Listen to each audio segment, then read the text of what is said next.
vraiment heureuse de vous présenter le premier épisode de type Q&A dans lequel je réponds à vos questions à propos de TikTok, de contenu et des automatisations. Salut, je suis Mélanie Allé, consultante en marketing numérique et fondatrice de l'agence Synapse Marketing. 180 degrés est un podcast qui a pour mission de mettre en lumière la réalité des entrepreneurs et des solopreneurs d'ici. Parce que l'entrepreneuriat n'a rien d'une belle grande ligne droite. J'ai à cœur de te faire découvrir des entrepreneurs passionnés qui ont pris leur virage à 180 degrés pour vivre une vie riche de sens. Je vais également aborder avec toi les sujets qui me passionnent, comme la création de contenu, l'écosystème numérique, le marketing par courriel, les structures organisationnelles et plus encore. Tout ça dans le but de t'offrir les ressources qui te permettront de te tailler une place de choix parmi les géants. Bienvenue dans l'univers de 180 degrés.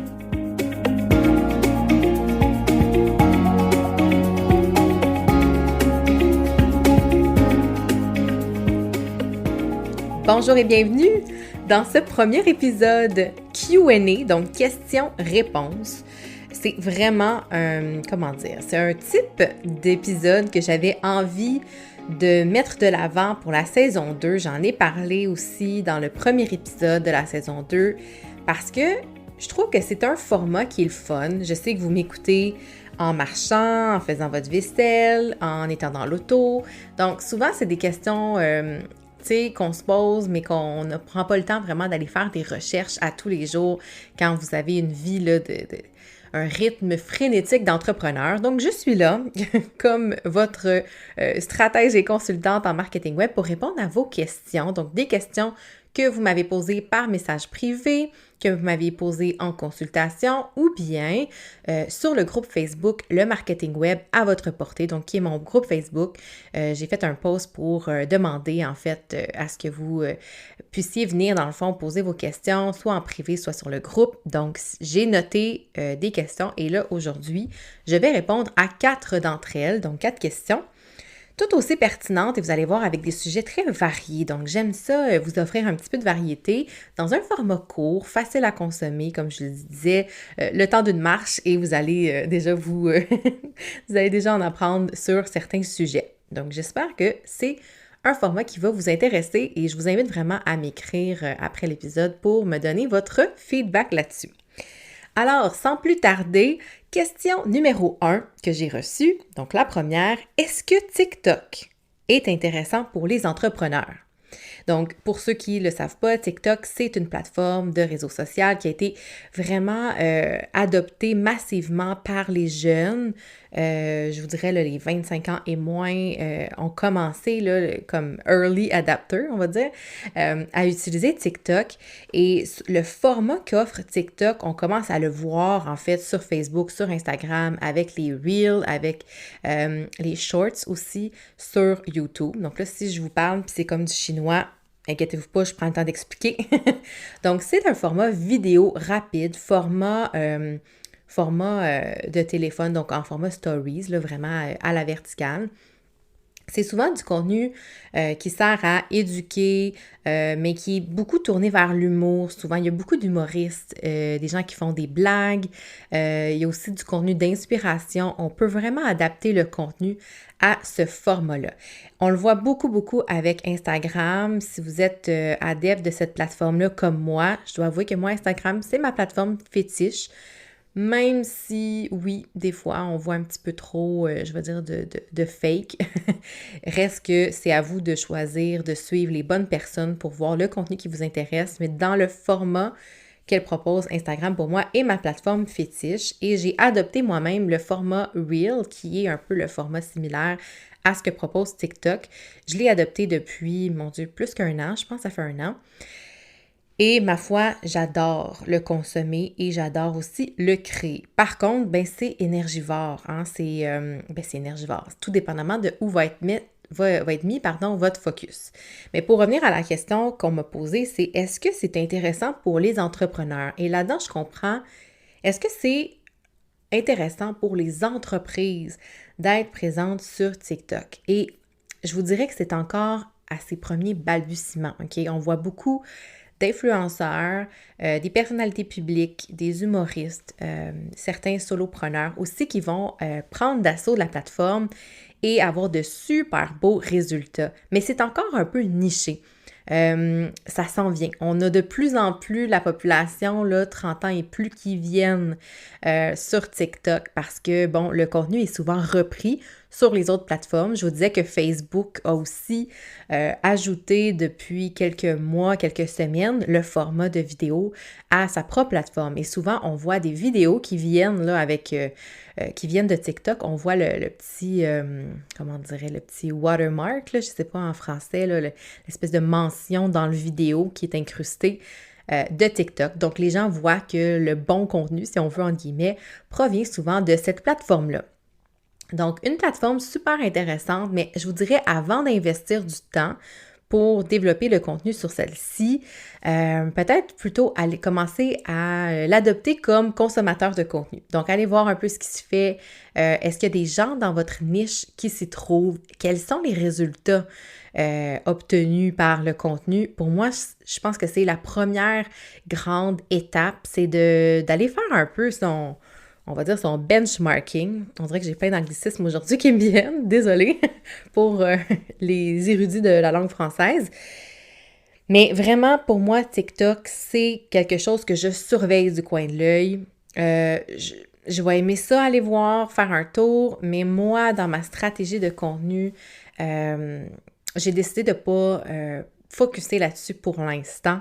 Je teste des affaires, je regarde. Est-ce que ça peut être intéressant pour un entrepreneur? Tout à fait, si la niche que vous desservez, le type de client s'y trouve. Hein, c'est la même réponse en fait que je pourrais donner pour toutes les plateformes de réseaux sociaux. Mais particulièrement TikTok, il faut juste aller voir, là, est-ce que les compagnies sont là, ça commence. Donc, à surveiller. Puis, il y a toujours un avantage à faire partie des premiers, des pionniers. Donc, je vous dirais, regardez ça, analysez, manquez pas le bateau parce que probablement que dans 5 ans, ma réponse va être « Ah oui, il faut vraiment que vous soyez là. » On ne sait pas, on ne sait jamais. Hein? Donc, voilà pour la première question. Ensuite, la deuxième question que j'ai envie d'aborder dans l'épisode, c'est comment éviter de toujours devoir créer du contenu? Donc ça, clairement, ça vient d'une des clientes qui est peut-être essoufflée par la création de contenu. Je vous dirais en fait que l'idée, c'est de bâtir son contenu dans l'optique où on peut découper le contenu et le recycler. Ça, c'est la meilleure chose, la meilleure stratégie pour éviter de toujours recommencer à zéro. Ce que je veux dire par là, c'est que par exemple, en ce moment, je fais un épisode de podcast, donc le sujet, là c'est sûr que ça va être difficile avec ce genre de sujet-là, mais par exemple, l'épisode juste avant celui-ci parle de publicité Facebook. Donc, ce que je peux faire, c'est prendre des morceaux de mon épisode et en faire des pièces de contenu. On peut faire la même chose avec un vidéo YouTube, donc prendre une vidéo par exemple d'une dizaine de minutes qu'on fait sur YouTube et morceler en on va dire petites capsules de 1 à 2 minutes ou tout simplement faire une transcription audio et prendre les bouts qui sont percutants, qui sont punchés, puis en faire d'autres pièces de contenu pour les réseaux sociaux.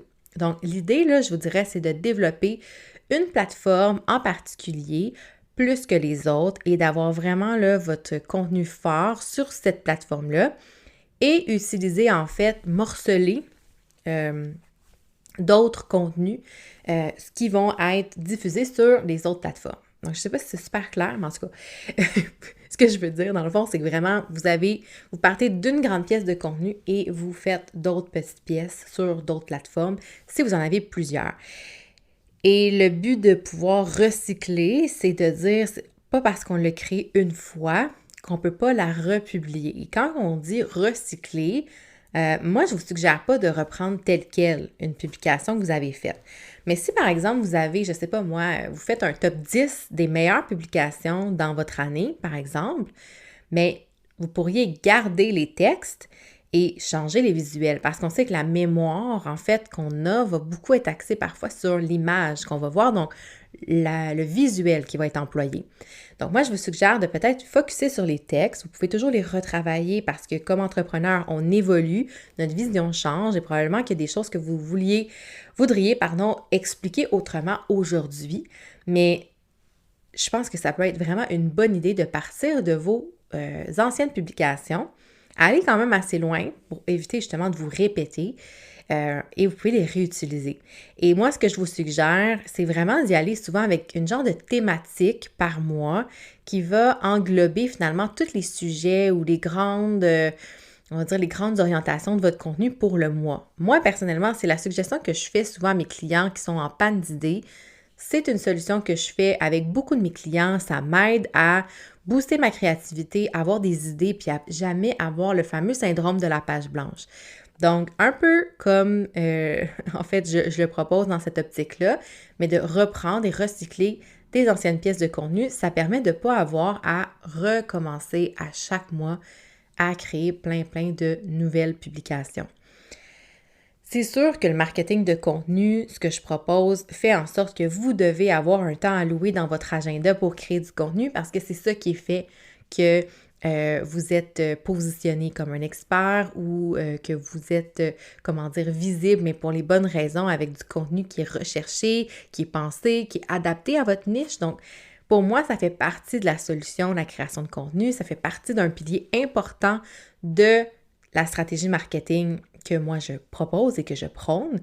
Donc, tu sais, ce que je comprends dans la question, c'est qu'il y a beaucoup l'idée de devoir recommencer à zéro.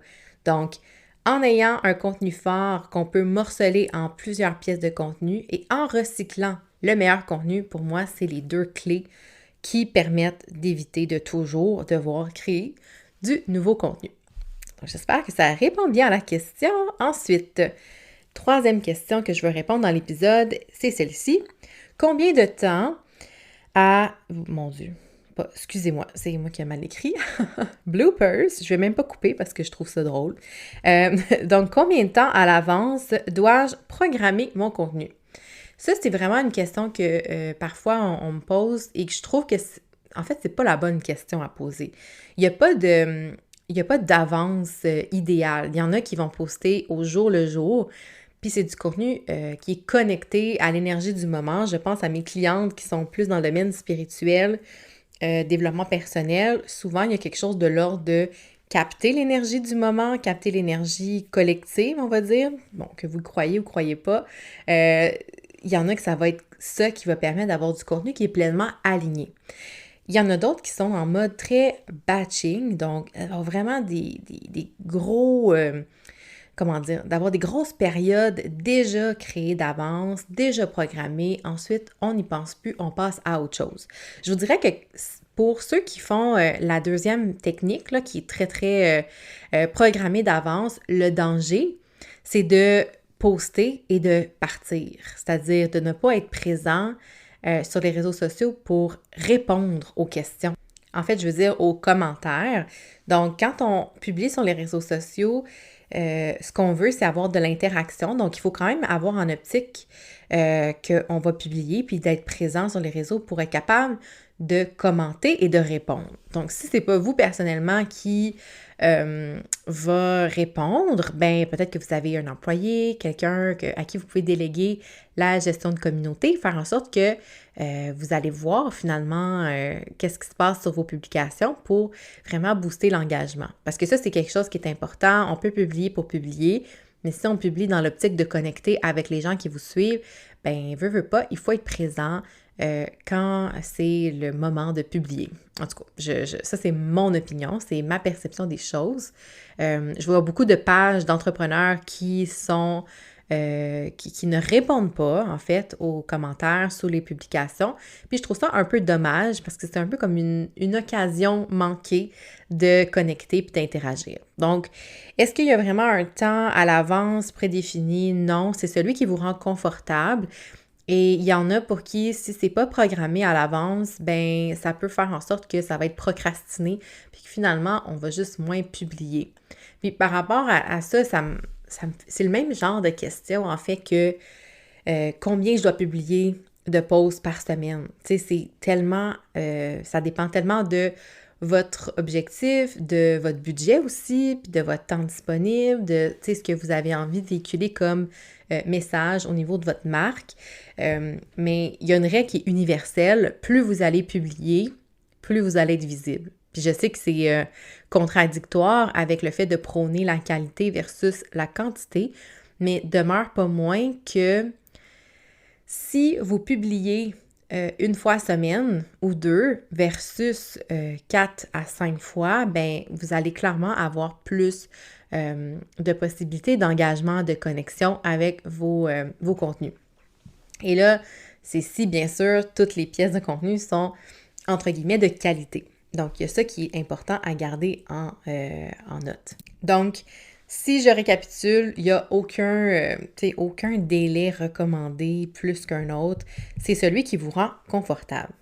Et finalement, la dernière question que je veux répondre aujourd'hui, donc la question c'est comment automatiser les suivis de projets pour des tâches qui sont répétitives, soit d'un projet à l'autre ou d'un client à l'autre.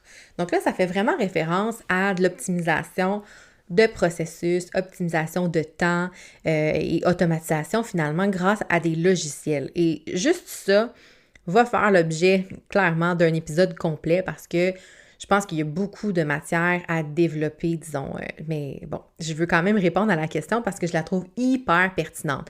Donc déjà, c'est dans l'optique de sauver du temps et d'augmenter aussi l'expérience client. Donc moi, j'ai souvent dit, l'automatisation, c'est quelque chose qui va permettre d'augmenter l'expérience client. Puis souvent, on pense l'inverse. Hein? On se dit, ah mon Dieu, c'est automatisé, c'est robotisé, c'est froid, mais vraiment pas. Pour moi, c'est une question d'augmenter le niveau de service parce que l'humain n'est pas infaillible. Hein? Donc, si vous avez une grosse charge de travail, ça se peut que vous ratiez des suivis, ça se peut que vous ratiez des occasions de faire des suivis justement ou d'avoir une tâche que vous allez juste oublier parce que vous en avez trop à faire. Alors que quand il y a des parties de votre processus qui sont automatisées avec des triggers ou des trucs en place pour vous permettre de ne pas passer tout droit, mais là, vous assurez d'offrir un service de qualité qui est constant aussi d'un projet à l'autre ou d'un client à l'autre.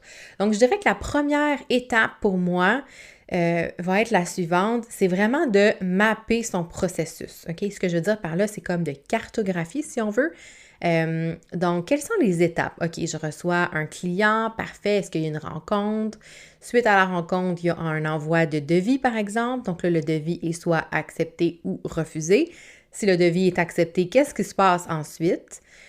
Donc, vraiment, là, de faire un processus complet. Puis, un petit truc aussi, ça peut être de le faire sur votre mur et d'avoir des post-it. Puis là, vous pouvez déplacer les post-it. Donc, vous assurez là, que vous ne manquez pas d'étapes dans votre processus bout en bout de service client. Là, c'est sûr que ça me fait penser beaucoup à le processus de service. Mais pour le produit, ça peut être vraiment de la création au traitement de commande. Il y a un processus que vous voulez mettre en place.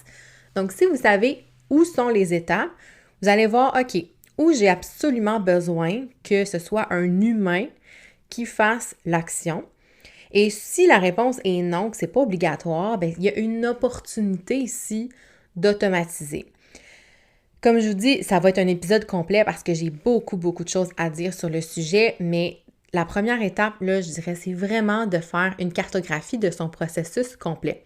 Et tout ce qui est récurrent, donc tout ce qui revient à chacun des contrats de service, par exemple, et qui va faire en sorte que vous allez devoir répéter ou faire du copier-coller ou des trucs qui ont pas de valeur ajoutée là, pour le client, par exemple des courriels de suivi, des choses comme ça, bien tout ça, vous allez pouvoir l'automatiser. Et quand on parle d'automatisation avec les logiciels, je pense à notre bon ami Zapier.